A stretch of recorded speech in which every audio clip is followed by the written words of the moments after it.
যায় গো, পুড়ে যায় গো, মরমে মরে যাই গো। ও ডাক বন্দি আমি ঘরে, ডাকলে বাসি সুরে, কেমন করে আমি যাই গো। আচ্ছা, লিরিক্সটা আমি এইমাত্র শুনে নিলাম, এই কারণে আমার একটুখানি গন্ডগোল হয়ে গেল। বাট এই যে জ্বালা পোড়া, এটা নিয়ে আমি একটা গান খুঁজতে গিয়ে আমার এই গানটাই মনে পড়লো, আশা ভোসলেজির গাওয়া এই গানটাই মনে পড়লো। জ্বলে যাই গো, পুড়ে যাই গো। এবার এই জ্বালা পোড়া কোথায় উঠেছে, কোন কোন জায়গায় উঠেছে, সেটা নিয়ে আজকে বলতে চলে এসেছি। হ্যালো বন্ধুরা, কেমন আছো সবাই? আশা করছি তোমরা সবাই ভালো আছো, আর আমিও ভালো আছি। কিছুক্ষণ আগে ভিডিওটা শুরু করেছিলাম শুধুমাত্র এই ইন্ট্রো দিয়ে, তারপরে মনে হলো যে না, কিছু একটা মিসিং, গান মিসিং। তো গানটা একবার ভেবে নিলাম যে কন্টেন্টে কী আছে। কন্টেন্টও তো এই আছে, কন্টেন্ট রিলেটেড এই গানটা আমি নিতেই পারি, একদম যথোপযুক্ত গান। দেখতে থাকো, বুঝতে পারবে। তো আমি কালকে কি বলেছিলাম? আমি কালকে বলেছিলাম যাবতীয় দোষ ওই মাছালাদের। এখন শুধু পাবদা পাবদা পাবদা পাবদা, পাবদা পাবদা পাবদা পাবদা, পাবদা পাবদা পাবদা পাবদা পাবদা পাবদা পাবদা। এখন শুধু পাবদা মাম হয়, ঠিক আছে, কোনো অসুবিধা নাই। বড় লোকেরা পাবদা মাম ডেলি খাইতে পারে, ডেলি খেতে পারে। বাচ্চাটার মতন বলছি, কি ভালো লাগে না ওর মুখে শুনতে। তো যাই হোক, চেষ্টা করতে হবে ওর কথা যাতে ক্লিয়ার হয়, ওর মুখের ভাষা যাতে ক্লিয়ার হয়। আর তার জন্য কি করতে হবে, ওর সামনে স্পষ্টভাবে কথা বলতে হবে না, ওকে ফোর্স করার দরকার নেই যে বাবা কথাটা এবার এটা না, ফোর্স করার দরকার নেই। ও শুনতে ওটাই ও বলবে। কিন্তু যদি ওর কিউটনেসের সঙ্গে সঙ্গ দিতে গিয়ে যদি ও যেভাবে বলছে সেইভাবেই যদি আমরা রিপিট করি, যেটা কিনা আমরা করি, তো সেটা করা কিন্তু বাচ্চাটার পক্ষে ঠিক না। বাচ্চার আধো আধো শুনতে আলাদাই মজা লাগে, আনন্দ লাগে। তো যেটা আর কি বলছিলাম, তো এখন বাজারে গেলে পাবদা আর রুই, পটল সাইটিক মাছ আর ওই বাজারে আসবেই না। বলবে তোরা আমারে এত খাওয়া খাইছিস, বউটা তখন চইল্লা গেছে, আমি আর খামো না। পটল সাইটিক মাছ খাইতে খাইতে পটল সাইটিক মাছ আর খুঁজে পাওয়া যাচ্ছে না, এখন শুধু পাবদা মাম চাই। পাবদা মাম বাড়ির সবাই ভালো খায়, শুধু বাচ্চাটার দোহাই দেয়, ও বাচ্চাটা নাকি পাবদা মাম ভালো খায়। এই ফন্দীপ, তুইও পাবদা মাম খুব ভালো খাস, সেটা কিন্তু দেখলে বোঝা যায়, ঠিক আছে। কথায় প্রত্যেকটা কথার সঙ্গে ভালো লাগার সাথে ছেলের নাম যুক্ত করে দেবে, ঠিক আছে, যাতে মানে ছেলে তো দুধ ভাত, সেই কারণে ছেলের পেছনে দাঁড়ায় টু ডু ডু ডু দর্শকদের গুলি করে ইমোশনালি, বুঝতে পারলে তো। তো যাই হোক বন্ধুরা, এখন শুধু পাবদা মাছের যুগ বাজারে, ঠিক আছে। আচ্ছা, সকালবেলায় উঠে চলে যাই গো, পুড়ে যাই গো, এই তো এই একটা ওই গানটার সঙ্গে রিলেটেড এই একটা কন্টেন্ট মানে বললাম আর কি। এরপরে আরও আছে। সকালবেলা উঠে চোখ জ্বালা করছে, রাত্রে ঘুমই হয়নি। এই ফন্দীপ, কেন রে, কেন ঘুম হয়নি? হ্যাঁ, বল না, ও পুলিশ স্টেশনে এমন কি হলো যার জন্য তো সারা রাত ঘুমই হলো না? তুই তো বললি সাধারণ নর্মাল কিছু ইনকোয়ারির জন্য ডেকেছিল। তো যখন এর মধ্যে ঢুকেছিস, তুই নিজেই বারবার বলিস যে কোনোদিনও ভাবিনি এসব, কেউ ভাবে না কোনোদিনও যে থানা পুলিশ আইন আদালত উকিল এইসব কোর্ট কাছারি এসব করতে হবে, কেউ ভাবে না কোনোদিনও, হয়ে যায়। কিন্তু তুই যে এই বিষয়টার মধ্যে ঢুকবি সেটা তো তুইও জানতিস। ওই যে সেই দিন কথোপকথনে অডিও কলে পুরো স্পষ্ট শোনা যাচ্ছিল, টিনা যখন বলছিল তুই আমার গায়ে মারছিস, আমি থানায় যাব, তখন তুই তো বলছিলিস যা যেখানে খুশি যা, যেখানে খুশি যা, এরকমভাবে বলছিস। এখন কেন এত ভয়, কেন ভয় নেই? না, সেটা বললে হবে না, তাহলে ঘুমটা কেন গেল? কারণ এর মধ্যে তো তুই নিজে থেকে ঢুকেছিস। ওই যে সেই দিন মাল রিকভারি করতে যাওয়ার পরে তুই তো বিনা কারণে কেস করতে চলে গেলি। হ্যাঁ, কেন ঢুকেছে? যার মাল সে একা ঢুকবে, সে একাই টেনে হিচড়ে বের করে নেবে, কেন লোকজন আনলো? এটা একটা কথা। মাল রিকভারির লোক আসছে, সেইগুলো থাকবে আর টিনা থাকবে, আর বাড়ির কেউ থাকবে না। ওই মেয়েটা একা নেবে আর তোরা সবাই ওকে চেপে ধরবি। তো সেই দিন কেস করতে চলে গেলি। তোর যদি কিছু ভালোই না লাগে এই সংক্রান্ত, মানে এর মধ্যে যদি তুই ঢুকতেই না চাস, ঝুট ঝামেলাহীন যদি জীবন কাটাতে চাস, তাহলে কেন ওই দিন গেছিলিস? কেন গেছিলি? মানুষে বলবে আর তুই দৌড়াবি, তাই করলে তো হবে না। দেখ, মানুষ এখন কত কি বলছে, তুই কিন্তু এখন পিছন ছাড়াচ্ছিস। আসছি, সেই বিষয়ে আসছি। তো এটা একটুখানি ক্লিয়ার করবি, কারণ তুই কালকে যখন বলছিলি, পরশু দিন যখন বলছিলি যে ডেকেছিল, ওই জায়গাটা তুই কাট করে দিলি। ভয়, এরকম বলেই কথাটাকে তুই কাট করে দিয়ে পুনরায় আবার শুরু করে দিয়েছিস। ভয় লাগে, ভয় সবার লাগে। ভয় লাগছে, এটা প্রিটেন্ড করলে কেউ কাপুরুষ হয়ে যায় না, বা সে আর কি ছোট হয়ে যায় না। মানুষই তো ভয় পায়, মানুষও ভয় পায়, পশুও ভয় পায়, তো তাতে কি আছে? কিন্তু কথা হচ্ছে ভয় পাওয়ার জন্য তুই নিজে দায়ী, তুই নিজেই দায়ী। এত ঝুট ঝামেলায় তো টিনা যেতে চায়নি, তুই তো গেলি, তাই এবার পোহা এরকম তোরও ডাক আসছে, এরকম টিনারও ডাক আসছে। টিনা যখন যাচ্ছে তখন ভিডিও করতে করতে যাচ্ছে, তুই তো ভিডিওই করছিস না, তুই তো ভয়ে একেবারে আটিশুটি দিয়ে গেছিস, আটিশুটি। তারপরে এমন কি হয়েছে, বিছানা চেঞ্জ করতে হচ্ছে, তবু ঘুম আসছে না। দেখো বন্ধুরা, শুধু আমার রাতের ঘুম উড়েছে, ফোনদীপের রাতের ঘুমও উড়েছে। ফোনদীপ সৎ, নিজের মুখে বলে যে আমি সৎ পথে আছি, এত মানুষের সাপোর্ট, ভালোবাসা পাচ্ছি, তারপরেও ফোনদীপের ঘুম উড়ে গেছে। কি গো, তোমাদের দুয়াতে তোমাদের প্রার্থনা, এতে কোনো দমই নাই, ফোনদীপের রাতের ঘুম উড়ে গেছে। যে সৎ হয় তার আবার কিসের ভয় বলো তো? এটা একটা সাধারণ একটা প্রশ্ন করলাম, যে সৎ হয় তার আবার কিসের ভয়? তো এখানে ফোনদীপ এতই সৎ যে ঘুমাতে পারছে না, কিছুতেই ঘুম হয়নি, এপাশ ওপাশ ধপাস। 10:30টার সময় বাড়ি চলে এসছে। আগের দিন যখন টাইমিংটা বলেছে আমার খেয়াল আছে, কটা 7:30 না 8টার সময় গেছে, 10:30টার সময় বাড়ি এসছে। তাহলে কি এনকোয়ারি করা হয়েছে? আর এমনিতেও এইসব জায়গায় গেলে একটু দেরি হয়, তো সেই কারণেই দেরি তারা হয়ে গেছে। তো 10:30টার সময় বাড়ি চলে এসেছে, খাওয়া দাওয়া করে উঠতে ঊর্ধ্বে 1 ঘন্টা, ওই 11:30টা। তারপরে পুরো রাত নাকি ঘুম হয়নি, বলছে সারা রাত এপাশ ওপাশ একটা বিছনায় করলাম, তারপরে সকালবেলা ছেলের পাশে গিয়ে মা শুতে বলল।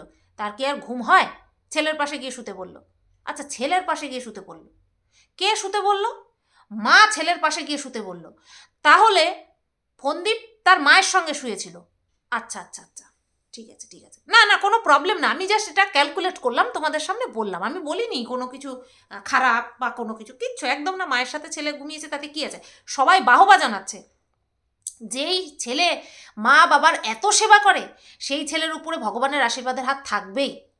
কিন্তু যেই ছেলে একটা মেয়েকে বিয়ে করে নিজের দায়িত্বে নিয়ে এসে তারপরে তার উপরে অত্যাচার করে এবং তাকে ঠিক মতন দেখে রাখে না, তাহলে তার মাথার উপরে ভগবানের আশীর্বাদ হাতে থাকবে তো? ভগবানের আশীর্বাদের হাত থাকবে তো? এই লজিক্যালি কমেন্টগুলো করে ফেলি, প্রশ্নগুলো করে ফেলি বলেই আমাকে কেউ দেখতে পারে না, সরি, কিছু মানুষ দেখতে পারে না। আবার এরকমভাবে স্পষ্ট কথা লজিক দিয়ে বলি বলেই অনেক মানুষ আমাকে ভালোবাসে, পছন্দ করে। তো এই কমেন্টটার উত্তর দিও তো তোমরা, এই প্রশ্নটার উত্তর দিও তো, যারা বলছো যে মায়ের সেবা করছে, বেশ ভালো কথা, সত্যি এরকম ছেলে দেখা যায় না, মাকে এত সেবা করে, এত ভালোবাসে। হোয়াট অ্যাবাউট বউটার কি হলো? বউটাকেও তো দেখতে হবে, তাই না? আচ্ছা, নেক্সট হচ্ছে প্ল্যানিং করছে, শুধু প্ল্যানিং করছে। আজকে এখানে যাব, কালকে ওখানে যাব, প্রত্যেক সপ্তাহে 2 থেকে 3 দিন শুধু আউটিং করছে। কোন হ্যাশট্যাগ গ্রামের লোকেরা এত আউটিং করে? আরও কত মানুষ ব্লগিং করছে? প্রত্যেকে এত বাড়ির বাইরে বেরোয় শুধু ব্লগ করার জন্য? এত বাড়ির বাইরে বেরোয়? কেউ এত বাড়ির বাইরে বেরোয় না। গুনে মানুষ যদি পিকনিকও করে না, সারা শীতকাল মিলিয়ে 3টে থেকে 4টে ঊর্ধ্বে, তারপর বেশি কিন্তু আর করে না। কিন্তু এদেরকে দেখো, সপ্তাহে 3 দিন এদের বাড়িতে আসে গেস্ট, 3 দিন এরা যায় ঘুরতে, তা 6 দিনই এরা এরকম বাইরে কাটাচ্ছে। একটা গড় হিসাব দিলাম তোমাদেরকে। তাহলে এই যে ছেলে মানুষ করব সেটা কি করে হচ্ছে? শুধু আজকে এখানে যাব এই প্ল্যানিং, কালকে এরা আসবে এই প্ল্যানিং, এই চলছে। এর মাঝে যেদিন ওই লাস্ট কিছু অতীত আসলো, ওই লালবাগ কিছু অতীতকে নিয়ে আসলো, সেই দিন আমি দেখলাম কিছু মানুষ এত গেস্টের আগমনে তিতিবিরক্ত হয়ে গেছে। কিছু কারণ হচ্ছে তিতিবিরক্ত হওয়ার, কিছু কারণ হচ্ছে ফোনদীপের মায়ের অতিরিক্ত দৈহিক খাটুনি পড়ে যাচ্ছে, কায়িক শ্রম হয়ে যাচ্ছে, কিছু কারণ হচ্ছে ছেলেটাকে গিফট দিয়ে বিগড়ে দিচ্ছে। এই দুটো কারণ বেশি দেখা গেছে। এবং ওই লালবাগের উদ্দেশ্যে অনেক কমেন্ট দেখলাম যে বলা হয়েছে যে ওর এখন একটুখানি বোঝা উচিত যে ওই মাসিমার, মানে ফোনদীপের মার শরীরের দিকে তাকিয়ে এখন গেস্ট আসাটা এবার বন্ধ হোক। বেশ ভালো লাগলো এই কমেন্ট। ওই সময় আমি ম্যান্ডিকে নিয়ে এতটাই ব্যস্ত ছিলাম, এত গুরুত্বপূর্ণ একটা কমেন্ট নিয়ে বা কন্টেন্ট নিয়ে আমি ভিডিও বানাতে পারিনি। তো সেই বিষয়টা এখন তুলে ধরলাম এই প্ল্যানিংয়ের সাথে, মানে কোথাও ঘুরতে যাওয়ার প্ল্যানিং, কেউ আসছে সেই প্ল্যানিং। তো এত প্ল্যানিং কেন? একটা গার্হস্থ্য জীবনে না এত প্ল্যানিং হয় না, এত আউটিং হয় না। আসলে কি সাধারণ গার্হস্থ্য জীবনে না আর্নিং মেম্বার যারা থাকে তারা বাড়ির বাইরে যায়, একটা নির্দিষ্ট টাইম পর্যন্ত কাজ করে, ফিরে আসে, তাদের এত সময় থাকে না, এরকম সময় থাকে না। আর এখন ফন্দীপ ভাবছে বাড়ির বাইরে বেরোলে ব্লগ মানুষ বেশি এনজয় করে। এই যে যেমন গেস্ট আসা পছন্দ করছিল, অতিরিক্ত কোনো কিছুই ভালো লাগে না। একটা জিনিস আমার খুব প্রিয়, কিন্তু সেই জিনিসটা দিয়ে দিনের পর দিন খেতে ভালো লাগবে না। খেয়ে দেখো দিনের পর দিন, বছরখানেক সেই দিকে তোমার মনই যাবে না। ঠিক এরকম এটাই হচ্ছে সেরকম আর কি। ঠিক আছে, তুমি মাসে একদিন ঘুরতে যাও, লোকে পছন্দ করবে। 15 দিন অন্তর একদিন ঘুরতে যাও, সেটাও ঠিক আছে। সপ্তাহে যদি 2 থেকে 3 দিন তুমি আউটিং করো, কেউ সেটাকে ঠিক চোখে দেখবে না। আর এত পয়সা খরচ করছো, যে কিনা একসময় বলেছো 5-6 হাজার টাকা আমার সংসার চলে যায়। টিনা থাকাকালীন, বউটা থাকাকালীন এত কিপটামি করেছে, এত কিপটামি করেছে, এখন দুহাত খুলে খরচা করছে। এগুলো মানুষ দেখছে না? এগুলো মানুষ দেখছে, বুঝতে পারছে বলেই ওদিকে টিনার ভিডিওতে ভিউজ বেশি হচ্ছে। বুঝতে পারলে তো? মানুষে কিছু তো বিচার করছে, কিছু তো দেখছে যে টিনা থাকাকালীন এদের জীবনযাত্রা কেমন ছিল, আর টিনা যাওয়ার পরে এখন কী বার বাড়ন্ত বেড়েছে, কী বার বেড়েছে, সবই দেখছে, সবই যাচাই করছে। সেই কারণে ভিউজের ফারাকটাও মানুষের চোখে পড়ছে। এখানে তো কত কিছু মশলা মেশানো, কত কিছু, আর ওদিক থেকে তো কিছুই না। তারপরেও এই তো, যাই হোক, দেখতে পাবো এই প্ল্যানিং আবার কিসের প্ল্যানিং। ভাবে শুধু ঘুরতে বেরিয়েই ব্লগ ইন্টারেস্টিং করা যায়, করুক। আর এই প্ল্যানিংয়ের জন্য পুনরায় কেনাকাটা, কি কেনাকাটা দেখেছো? হ্যাশট্যাগ গ্রামের ছেলেরা এত কেনাকাটা করে, এত কেনাকাটা করে। এই তো সেদিন দিদিরা এসে, বাংলাদেশের দিদিরা এসে কত সুন্দর চাদর ঠাদর, কত সুন্দর কি দিয়ে গেল। তারপরেও আবার শাল কিনতে হচ্ছে। ও, ওটা তো মাকে দিয়েছে, বাবাকে তো দেয়নি, তাই বাবার জন্য শাল কিনতে গেল। বেশ ভালো কথা। তারপরে একটা সোয়েটার নিল। ওই সোয়েটারটা লেডিস সোয়েটার। ওই সোয়েটারটা কার জন্য? নিশ্চয়ই মনে হয় মায়ের জন্য। আচ্ছা, চাদরে হবে না, সোয়েটার লাগবে। তা একটা সোয়েটারও নিয়ে আসতে পারতো। বোঝে না, এই যারা এসেছে না তারা বোঝে না। বেশ ভালো, বেশ ভালো। কেনাকাটা করো, এখন হাত খুলে খরচা করো। এখন বউকে বিক্রি করে খাচ্ছ, তো খরচ করো, অসুবিধা নেই। সবাই বলছে সব পারে, সুপারম্যান, সব কিছু পারে, জুতো সেলাই থেকে চণ্ডীপাঠ। আচ্ছা, জুতো সেলাই থেকে চণ্ডীপাঠ সব কিছু করতে দেখেছো ফন্দীপকে? ও মাই গড, মায়ের চুল কেটে দিয়েছে, হ্যাঁ, জুতো সেলাই থেকে চণ্ডীপাঠ হয়ে গেছে। ঘর মুছেছে, রুটি করছে, জুতো সেলাই থেকে চণ্ডীপাঠ হয়ে গেছে। বাহ, কি দেখো তো, একটা মহিলা এই কাজগুলো নিত্য নৈমিত্তিক প্রত্যেক দিন করছে। একটা মহিলা কিন্তু এত প্রশংসা পায় না। একটা বেটা ছেলে যদি একটা মেয়ে ছেলের, মানে মহিলার কাজ যদি করে না, তাহলে এত প্রশংসা পায়। আর এই প্রশংসাটা কারা করে জানো? মহিলারাই করে। কারণ এই মহিলারাই সমাজে বেশিরভাগ এই জেন্ডার ডিসক্রিমিনেশনে বিশ্বাসী। ছেলেরা ঘরের কাজ করা মানে বিশাল কিছু, আর মেয়েদের তো কর্তব্য ঘরের কাজ করা। এটাই হচ্ছে ভাগাভাগি, বুঝতে পারলে তো? বায়াসনেস, এটাকে বলে বায়াসনেস। তো এই আদিক্ষেতা মার্কা কমেন্ট ওর কমেন্ট বক্সে যে আসবে, এটাই কাম্য, এটাই কাম্য। আচ্ছা, এই টাইলস বসানো নিয়ে হাজার একটা কমেন্ট। কেন রে, কেন? আমার ফেস না দেখালে টাইলস বসবে না? না, টিনা এই কথাটা বলেছিল। টিনার এই কথাটাকে একেবারে মেনে নিয়ে একদম সেম টু সেম কমেন্ট করছে। তাদেরকে বলছি, যখন এই ফন্দীপ নিজের চ্যানেলে ভিডিও দিত না, তখন ঊর্ধ্বে 15,000 ভিউজ হতো কিনা সন্দেহ আছে। নিজের ক্যালমায় যদি বউয়ের এই কেচ্ছা বিক্রি না করে যদি ভিডিও করতো না, ওর ভিউজ ওরকমই হতো। মানুষ জানতে চাইতো কী হয়েছে। ও যদি না বলতো, এখানে তো নিজে থেকেই বলে দিয়েছে। বাই চান্স ধরো এরকমটা হতো, ও কিছু বলেনি, কিন্তু তোমরা দেখছো যে টিনা বাড়িতে নেই, কিছু একটা হয়েছে, তোমরা জানতে চাইছো, কিছুতেই কিছু বলছে না। তাহলে গিয়ে বোঝা যেত যে না, এ হচ্ছে পুরুষ, যে কিনা বউয়ের মান সম্মান, বউ নিজেরটা নিজে বিকিয়েছে, আমি বিকাবো না। কিন্তু এ তো নিজের থেকেই আগের থেকে ঢাক ঢোল পিটিয়ে পুরো গ্রাম ভর্তি মানুষকে অ্যানাউন্স করে দিল। গ্রাম ভর্তি পুরো, আর কি বলবো, পৃথিবীতে ছড়িয়ে দিল, পুরো পৃথিবীতে ছড়িয়ে দিল। তা যে ছড়িয়েছে সে তো তার বউকে বিক্রি করেছে। তো এই টাইলস তো তার বউকে বিক্রি করেই হয়েছে। ধরে এনে ক্যামেরার সামনে বিক্রি করা, বা তার সম্পর্কে বলে তাকে উলঙ্গ করে বিক্রি, একই তো হলো, বিক্রি করাই তো হলো, ওই একই তো হলো। যাই হোক, যারা মানতে নারাজ তাদেরকে ওই ব্রেন ফুটো করে ঢুকিয়ে দিলেও তারা বুঝবে না, ঠিক আছে? তো কিছু আর করার নেই। এইবার আসি মায়ের চুল কেটে দেওয়ার কথা। বাহ, নিজে পার্লারে যাবা, নিজে সেলুনে যাবা, নিজে ফেস চকাচক করে আসবা, আর মায়ের চুল কেটে দেবা তুমি নিজে নিজে? কেন? মারেও পার্লারে নিয়ে যাও, মাকেও পার্লারে নিয়ে যাও, চুলটা বেশ কেটে, শুধু কেটে না, মানে স্পা করে নিয়ে আসো, স্পা। তাতে চুল শাইনি হবে, কত সুন্দর লাগবে, আরও ইয়াং হয়ে যাবে, ইয়াং।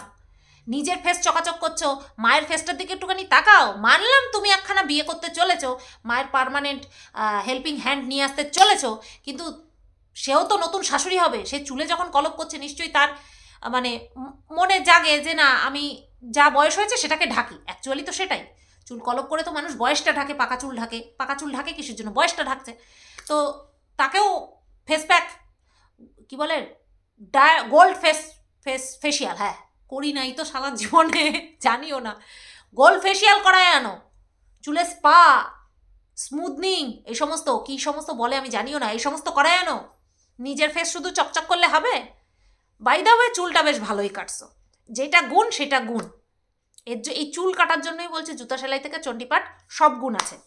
আচ্ছা, নেক্সট, রুটি করছে, ছেলেকে সাহায্য করছে, ছেলে শুধু উল্টালো পাল্টালো আর এরকম টস করলো, আবার মা কি প্রশংসা করছে, বেশ ভালোই তো। ও মাসিমা, আপনি আগে কোনো দিনও দেখেন নাই আপনার ছেলে টস করতে পারে, বেশ ভালো। মহিলারা যেই সমস্ত কাজকর্ম করে, আপনার ছেলে সেই গৃহকর্মে নিপুণ, একদম নিপুণ, এটা মানছি, গৃহকর্মে একদম নিপুণ, বেশ ভালো, কোনো খারাপ লক্ষণ, কোনো খারাপ কিচ্ছু নেই এতে।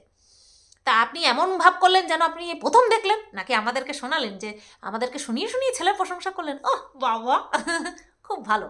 কিন্তু এই কথা বলতে বলতে, মানে কাজ করতে করতে একটা কথা শুনলাম, সেটা হচ্ছে ওই ফন্দীপ বড়দিনের কেক খাচ্ছিল, তখন আপনি বললেন যে ও আমাদের বাড়িতে জিনিস আনলে না থাকে, কেউ খাওয়ার লোক নাই তো, তাই। খাওয়ার লোক নাই, এখন নাই, হ্যাঁ ঠিক, খাওয়ার লোক আগে ছিল,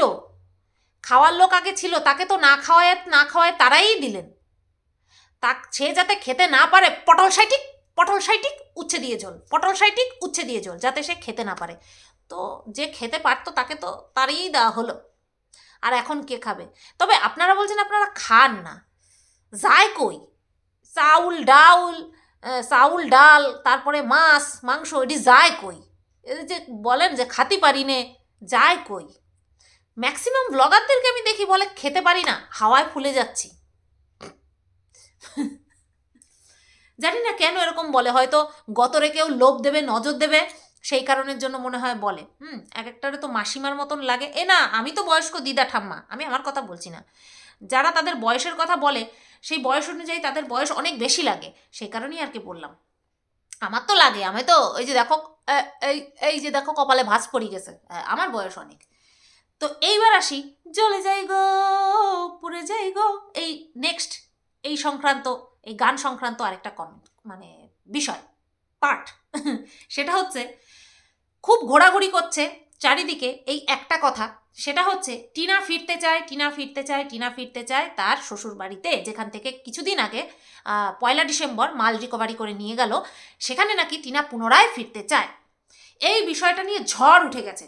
ঝড়কে তুলেছে আমাদের বিখ্যাত লালবাগ এই ঝড়টা তুলেছে, ঠিক আছে। আচ্ছা, এই কথার পরিপ্রেক্ষিতে আমাদের ফন্দীপ কি বলল, যে একটা কথা উঠছে, পার্সোনাল কথা, তো সেই পার্সোনাল কথার পরিপ্রেক্ষিতে আমি তোমাদেরকে একটা কথাই বলবো, এই সংক্রান্ত তোমরা অনেক কমেন্ট করছো, তোমাদেরকে একটা কথাই বলবো, যে কোনো এদিক ওদিকে কান দিতে হবে না, কোনো কমেন্টে কান দিতে হবে না, ব্লগে যা দেখছো সেটাই বিশ্বাস করো। ফন্দীপ, তোর প্রিয় নায়িকা দিদি এই বিষয়টা নিয়ে জলঘোলা করেছে, এই যে জলঘোলা করেছে। তোর প্রিয় দিদি, তাকে বলতে পারছিস না? ভিউয়ার্সদেরকে কেন বলছিস? ভিউয়ার্সরা তো তোকে দেখেছে যে তুই তোর ওই দিদিকে নিয়ে কতভাবে আদিক্ষেতা করিস, সেই দিদি না আসলে তুই ছটফট করতে থাকিস, কাটা ছাগলের মতন ছটফট করতে থাকিস। তাহলে তারা কেন তোর দিদির কথাকে বেদবাক্য মেনে তোকে প্রশ্ন করবে না? কেন করবে না? ভিউয়ার্সদেরকে তো দোষ দিয়ে লাভ নেই, ভিউয়ার্সরা তো প্রশ্ন করবেই, কারণ তাদেরকে তুই এই ভ্রমটা মাথার মধ্যে ঢুকিয়ে দিয়েছিস যে তোর এই প্রিয় দিদি এবং ওই বাংলাদেশের কুলাঙ্গারটা যা বলে সেটা নাকি সত্যি, 100 ভাগ সত্যি, এটা তুই দর্শকদের মনে ঢুকিয়ে দিয়েছিস। এখন কেন দর্শকদেরকে বলছিস যে ভিডিওতে যেটা দেখবে, ব্লগে যেটা দেখবে সেটাই বিশ্বাস করবে? কেন বলছিস? চাপ এসেছে কোনো দিক থেকে? হ্যাঁ, চাপ এসেছে, সেই কারণে আন্ডি সান্ডি কথাতে মানুষকে নজর দিতে বারণ করছিস, মানুষকে সেই বিষয় নিয়ে প্রশ্ন করতে বারণ করছিস। মানুষকে বারণ করার আগে যাকে তুই বাড়িতে ঢুকিয়েছিস, যাকে তুই মাথায় করে নিয়ে নাচছিস, তাকে বল যে শুধু কমেন্টের বেসিসে যেন কোনো ভিডিও না বানায়। তাও আবার কি বলছে? Fake ID. হতেই তো পারে যে ও নিজেরই ফেক আইডি ক্রিয়েট করে, অবশ্য ওর ফেক আইডি অনেক আছে, অনেক ফেক আইডি আছে, যেটা কিনা এরকম একবার প্রশাসনের হাতে পড়েছিল যে আপনার তো প্রচুর ফেক আইডি। এই লালবাগের প্রচুর ফেক আইডি আছে, প্রায় 10-12টা অ্যাকাউন্ট আছে এই লালবাগের। হতে পারে যে কোনো অ্যাকাউন্ট থেকে ওই কমেন্টগুলো করেছে, যেটা কিনা টিনার মাথার উপরে চাপাচ্ছে যে টিনা নাকি ফিরতে চায় পুনরায়। হতেই পারে, কারণ এই কমেন্টগুলো সত্যতা যাচাই করবে কে? অথচ ওই কমেন্টগুলো সত্যি কি না জেনে, মানে সত্যি কিনা না জেনেই টিনাকে অকথ্য ভাষায় বলল, টিনাকে নিয়ে, সুদীপ্তকে নিয়ে নোংরা নোংরা কথা বলল, টিনার বাপের বাড়ির লোকজনদেরকে নিয়ে নোংরা নোংরা কথা বলল। কি হিসাবে বলল? কি হিসাবে বলল? আর ওই লালবাগের এত বড় ক্ষমতা হয় কি করে বলার যে আমি যেরকমই ভিডিও করি না কেন আমার ভাইয়ের ক্ষমতা নেই আমাকে বলার? ওই যে যখন আমি টিনার জন্য ওই মাল রিকভারির বিষয়টা নিয়ে একটা ভিডিও আমাকে ডিলিট করতে হলো, সেই দিন আমাকে বলেছিল তোর মালকিন তোকে বললো তো ভিডিও ডিলিট করে দিতে, আর তুই শুনে ভিডিও ডিলিট করে দিলি। কার কতদূর ক্ষমতা সেটা বুঝলি তো এবার? অনেক কথা বলেছিল। আর আমি বলেছিলাম যে এটা টিনার জন্য আমি ভিডিওটা ডিলিট করলাম, এবং আমারও এই ভিডিওটা করা উচিত ছিল কিনা সেটা টিনাকে জিজ্ঞাসা করা উচিত ছিল। ঠিক আছে, যেহেতু ওর রিলেটেড, যেহেতু ভিডিওতে এই কথাগুলো নেই, সেই কারণে আমি ভিডিও ডিলিট করে দিয়েছি। আর আমি তো সেটা বুকটুকে বলেছি। কিন্তু যার ভিডিও ডিলিট করার জন্য, মানে 3 মিনিট গায়েব করার জন্য আমি ভিডিওটা করেছিলাম, সে বলতে পেরেছে যে সে কী জন্য ভিডিওর থেকে ওই 3 মিনিটের পার্ট গায়েব করে দিয়েছে, রিআপলোড করতে হয়েছে? বলতে পারেনি। ওই ক্ষমতা সবার থাকে না, যতই বড় ব্লগার হোক না কেন। ও সত্যি কথা সৎভাবে একদম পরিষ্কার মুখ ফুটে বলার মতন ক্ষমতা না সবার থাকে না। তো সেই দিন আমাকে বলেছিল, করতে হলো তো। আমার ভাইয়ের কিন্তু এরকম ক্ষমতা নেই যে আমি কোনো ভিডিও করব সেটা আমাকে বলবে ডিলিট করার কথা। এই তো তোর ভাই তো পরোক্ষভাবে, মানে ইনডাইরেক্টলি বুঝিয়েই দিল দর্শকদেরকে যে কোনো কমেন্টে কান দিতে না, যা ব্লগ ভিডিওতে দেখা যাবে সেটাই বিশ্বাস করতে। এবার তুই কি বলবি? বললাম না, তুই ওদের ঘেঁটিতে এমনভাবে কামড় দিয়ে রেখেছিস, আর ওরাও তোর কাছে এমন কিছু ফাঁস করে রেখেছে যার জন্য অনিচ্ছা থাকলেও তোকে বলতে পারে না। তোর কোনো কাজের প্রতি তারা অসন্তুষ্ট হলেও তোকে বলতে পারে না, বা তোর কোনো কাজের জন্য ওরা ফেঁসে যাবে জেনেও তোকে বারণ করতে পারে না। এমনই ওরা তোর কাছে কিছু বলে রেখেছে। ওর নিজের দিদি বলেছে যে ছুঁচ হয়ে ঠিক ঢুকেছে, ফাল হয়ে বেরোবে, খাল কেটে কুমির নিয়ে এসেছে। এমনি এমনি বলেনি। যেই কমেন্টের কোনো সত্যতা নেই, সেই কমেন্ট নিয়ে কি করে এত বড় একটা ভিডিও বানিয়ে দিল, যেই মানে কি বলবো, বিষয়টা নিয়ে কেস কামারি চলছে। ডিভোর্সের জন্য অ্যাপিল করা হয়ে গেছে 2 তরফ থেকে। ডিভোর্সের জন্য অ্যাপিল করা হয়ে গেছে, এর নামে কেস করছে, ও তার নামে কেস করছে। সেখানে একটা ফেক আইডি থেকে কমেন্ট আসলো, সেটা নিয়ে ভিডিও করতে বসে গেল, আর টিনাকে জানাতাই বলে গেল। এটা কি খুব গুণের কাজ করেছে? খুব গুণের কাজ করেছে। যেখানে এখন প্রত্যেকটা পা আমাদের ফু দিয়ে দিয়ে ফেলতে হচ্ছে, সেখানে কি ওই কাজটা খুব গুণের কাজ করেছে? আর দেখো, ফন্দীপের বুকের পাটা এতটুকু জোর নেই বলার যে দিদি তুমি এই নিয়ে কিন্তু কিছু বলো না, এই নিয়ে কিছু বলো না, এই নিয়ে কোনো ভিডিও বানিও না, বলার ক্ষমতা নেই। ওই যে বললাম, এমন কিছু বলে রেখেছে, এমন কিছু করে রেখেছে, বলতে পারবে না। এটাই হচ্ছে আসল কথা। তো চলো, প্রত্যেক দিনের মতন কমেন্ট, এই বিষয়ে 2টো কমেন্টই আমি নিয়েছি, যেটা কিনা আমার মনে হয়েছে নেওয়া উচিত। চলো তোমাদের সাথে সেটা শেয়ার করি।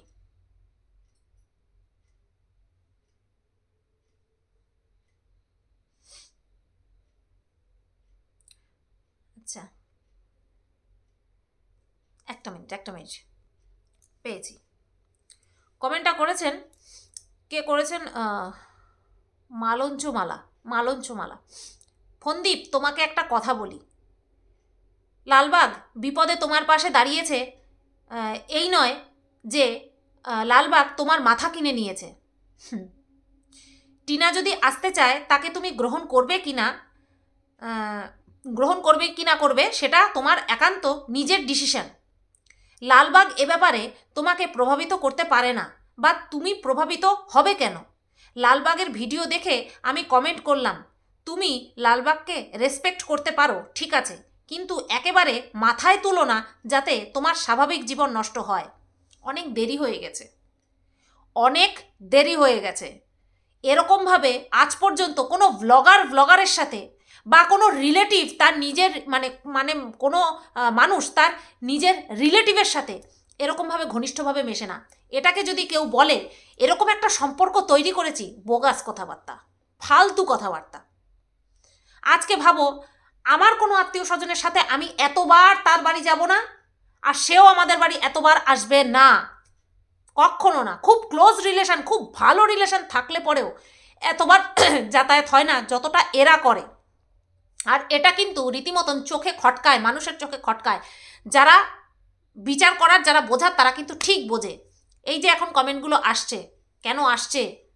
যে মাথায় তুলে নেচো না। মাথায় তুলে কোথায় কোথায় যে তুলে নেচেছে সেটা তো ভবিষ্যৎ কথা বলবে, ভবিষ্যৎ কথা বলবে, ঠিক আছে? এই গেল একটা কমেন্ট। সেম আর একটা কমেন্ট এসেছে, ফন্দীপ এটা প্লিজ বোঝো, তুমি নিজের ভ্লগ করছো, করে যাও ভালোভাবে, আর তোমার জীবনে যা চলছে সেটা নিয়ে কাউকে কথা বলতে অ্যালাউ করো না। যেটা তুমি বলছো না সেটা ওরা কেন বলছে, সে লালবাগদি হোক আর কোন কাকিমা হোক বা যেই হোক, প্লিজ এগুলো তোমার জন্য ঠিক নয়, এটা বোঝো। আচ্ছা, ফন্দীপের ভিউয়ার্সরা এখন বুঝতে পারছে যে এই যে ফন্দীপ যেই দালালগুলোকে পুষে রেখেছে, তারা এই যে ভিডিওতে যেটা দেখছে না সেটা নিয়েও বলছে সেটা যে খারাপ। ফন্দীপের ভিউয়ার্সরা এখন বুঝতে পারছে। যখন সৌমালি বলেছিল যে যেইভাবে কাদা ছেটাচ্ছে সেটা ঠিক নয়, তুই যেই এজেন্টদের পুষে রেখেছিস তারা যেইভাবে কাদা ছেটাচ্ছে সেটা ঠিক নয়, তখন তোমরা কেউ বোঝোনি, তখনই ফন্দীপের ভিউয়ার্সরা বোঝেনি। এখন বুঝতে পারছে। কেন বুঝতে পারছে? কারণ ফন্দীপ থানা থেকে আসার পরে ঠিক মতন ঘুমাতে পারেনি। পরের দিন নিজের মুখে বলছে যে ব্লগে যা দেখো সেটাই বলো। এতদিন না ফন্দীপ বুঝতে পেরেছে এই কথাটা, ফন্দীপ নিজে থেকে ইনফরমেশন দিয়ে দিয়ে নিজের বউয়ের বিরুদ্ধে, নিজের দিদির বিরুদ্ধে, সবার বিরুদ্ধে কথা বলিয়েছে, যাকেও পছন্দ করে না। আর ফন্দীপের ভিউয়ার্সরা বাহবা দিয়েছে, ফন্দীপের কমেন্ট বক্সে এসেও বাহবা দিয়েছে, ফন্দীপের দালালের কমেন্ট বক্সে কেউ বাহবা দিয়েছে। আর এখন ফন্দীপের ভিউয়ার্সদের মনে হচ্ছে যে এটা বাড়াবাড়ি হয়ে যাচ্ছে, এটা ঠিক হচ্ছে না, মাথায় তুলে নেচো না। আর এতদিন সবাই বাহবা দিয়েছে, দিদিভাইয়ের সম্পর্ক, দিদিভাইয়ের সম্পর্ক, মানে কি বলবো, জুড়ি মেলা ভার, সব দিক থেকে এই বাজনা বেজেছে, দিদিভাইয়ের সম্পর্ক, দিদিভাইয়ের সম্পর্ক। এখন কি হলো, কি হলো? এখন ফন্দীপও ইনডাইরেক্টলি বলছে যে ব্লগে যা দেখো তাই বিশ্বাস করো, কোনো কমেন্টে পাত্তা দিও না, কোনো কমেন্টের বিশ্বাস করো না। অথচ মুখ ফুটে দিদিকে বলার সাহস নেই। এরকম সম্পর্ক, এটা সম্পর্ক না, এটা ভয়, যে যদি কিছু বলি এইটা ফাঁস করে দেবে, ওইটা ফাঁস করে দেবে, এটা তো ভয়, এটা তো সম্পর্ক না। যেমন টিনা আমাকে বলতে পেরেছিল যে দিভাই তুমি এই ভিডিওটা এই পার্টগুলো ডিলিট করে দাও, তখন আমি বলেছিলাম আমি পুরো ভিডিওই প্রাইভেট করে দেবো বা ডিলিট করে দেবো, কোনো অসুবিধা নেই। এটা হচ্ছে সম্পর্ক, যেখানে একজন আরেকজনকে তার নিজের সুবিধা অসুবিধার কথা বলতে পারবে। কোথাও তো বলতে পারছে না। দিদি ভাইয়ের সম্পর্ক, বারোয়ারি দিদি। চলো বন্ধুরা, ভিডিওটা কেমন লাগলো অবশ্যই কমেন্ট করে জানিও। তোমাদের কি বলবো, প্রশংসা ভেতরে সাহস জাগায়, এনার্জি জাগায়, ইন্সপায়ার করে আমাকে। বেশ, তোমরা এখন বলছো আমার কন্ট্রোভার্সির প্রশংসা করছো, যে এইভাবে তুমি কন্ট্রোভার্সি করো, তোমাকে সবার থেকে আলাদা দেখায় এইরকমভাবে কন্ট্রোভার্সি করাতে। অনেক অসংখ্য ধন্যবাদ তোমাদেরকে। একটা মানুষ ভুল করে, সেই মানুষটাকে যদি ভালোভাবে চালনা করার যদি লোক থাকে না, তোমাদের মতন যদি গাইড করার মানুষ থাকে, সেই মানুষটা ভালো হতে বাধ্য। তো আমিও অনেক স্ল্যাং দিয়েছি, অনেক রুডলি কথা বলেছি, কিন্তু এখন চেষ্টা করি নিজেকে প্রত্যেক দিন রেকটিফাই করার। বাধা আসে, আমাকে দুহাত পেছনে নিয়ে যায়, আমি চেষ্টা করি এক হাত অন্তত এগিয়ে যাওয়ার। তো সেখানটায়, সেই যাত্রায় তোমরা আমাকে প্রতি মুহূর্তে সঙ্গ দিয়েছো, আর এই সঙ্গটা বজায় রেখো, যাতে করে আমি নিজের পেশেন্স, ধৈর্য বজায় রেখে অত্যন্ত ঝড়েও আমি যেন শান্ত ধীর স্থির থাকতে পারি, নিজের কাজ অবিচলভাবে করে যেতে পারি, যাতে মানুষের এই আকাঙ্ক্ষা আমাকে নিয়ে যে আমার চ্যানেল শেষ করে দেওয়া, আমাকে শেষ করে দেওয়া, এই আশা যেন আমি কোনোদিনও পূর্ণ হতে না দিই। নিজে শান্ত থেকেই সেটা সম্ভব হবে। সবাই ভালো থেকো, সুস্থ থেকো, টাটা।